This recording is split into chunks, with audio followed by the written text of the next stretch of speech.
Star Trek has only hinted at the events of Admiral James T. Kirk, William Shatner, and the crew of the USS Enterprise's lost years. In Star Trek's timeline, the 5-year mission of Captain Kirk and the Starship Enterprise seen in Star Trek, the original series, took place from 2265 to 2269. Star Trek, the motion picture, picked up in the 2270s, and the rest of the Star Trek, the original series movies, follow a relatively tight chronology from 2285 to 2293, when Kirk and his Enterprise crew permanently go their separate ways. Star Trek's 23rd century is well documented overall.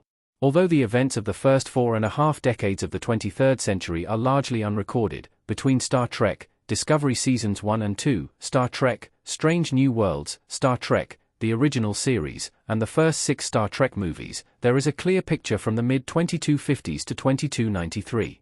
However, in the years between Star Trek, the motion picture, and Star Trek II, The Wrath of Khan, there are big question marks about what happened to Admiral Kirk and his USS Enterprise crew. What Star Trek revealed about Kirk's lost years? Admiral Kirk retired, then returned to Starfleet. Admiral James T. Kirk and the Starship Enterprise share lost years that span about a dozen years between Star Trek, the motion picture, which happened somewhere around 2273, and Star Trek II, The Wrath of Khan, in 2285. It's established canon that after the 5-year mission of Kirk's Enterprise in Star Trek, the original series, he was promoted to Rear Admiral and made Chief of Starfleet Operations. Kirk returned to captain the Enterprise in Star Trek, the motion picture. It's possible Admiral Kirk commanded the Starship Enterprise on a second 5-year mission after Star Trek, the motion picture. Star Trek Generations established that Kirk retired from Starfleet, moved to a mountain home in Idaho, and met a woman named Antonia.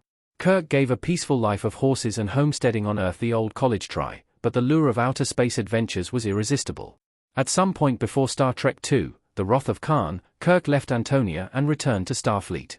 Where was Kirk's Enterprise crew during Star Trek's lost years? If something's important, you make the time.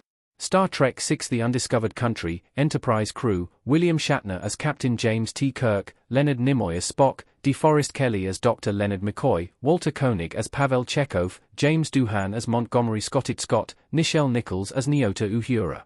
Star Trek has only revealed tidbits about how Admiral Kirk's Starship Enterprise crew spent the lost years from the 2270s to 2285. Spock, Leonard Nimoy, returned to Starfleet after Star Trek, the motion picture, and was promoted to captain of the Enterprise. The Vulcan became an instructor at Starfleet Academy, and the USS Enterprise became an Academy training vessel under his command. Enterprise crew members Dr. Leonard McCoy, DeForest Kelley, Hikaru Sulu, George Takei, Scotty, James Doohan, and Lt. Uhura, Nichelle Nichols, remained aboard. Meanwhile, Pavel Chekhov was promoted to commander and became first officer of the USS Reliant under Captain Clark Tell, Paul Winfield. At some point, Sulu had a daughter named Demra, Jacqueline Kim, who eventually became helmsman of the USS Enterprise B. Admiral Kirk last saw Demra 12 years before Star Trek Generations prologue, set in 2293, which would be 2281.